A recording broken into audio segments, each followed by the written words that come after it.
दिनांक 20 मई 2025 को कृषि उपज मंडी में पर्यावरण प्रेमी फूलचंद वर्मा के सहयोग से पक्षियों हेतु पानी के परिंदे बांधे गए। इस दौरान कृषि उपज मंडी सचिव डॉक्टर हेमलता मीणा, संगठन के अध्यक्ष सुदीप सालेचा, राजस्थान सरकार द्वारा मनोनीत न्यूनतम मजदूरी सलाहकार मंडल के सदस्य गोविंद बिरला, पूर्व अध्यक्ष मनोहर पोरबाल, राजेश नागर, रमेश अंजना, वरिष्ठ व्यापारी गोविंद गुप्ता, अजय गुप्ता, नवीन पांडे, अमित पाटनी, नितिन मंगल, हर्षित गुप्ता, राजेश जैन, करावन, अंकित जैन, अमित जैन आदि कई व्यापारी मौजूद रहे।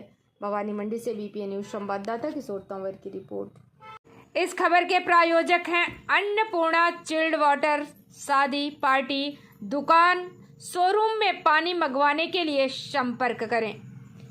प्रोप्राइटर राजेश राठौर, महामंत्री व्यापार महासंघ। हमारे मोबाइल नंबर हैं 9772321439, पचपहाड़, भवानी मंडी।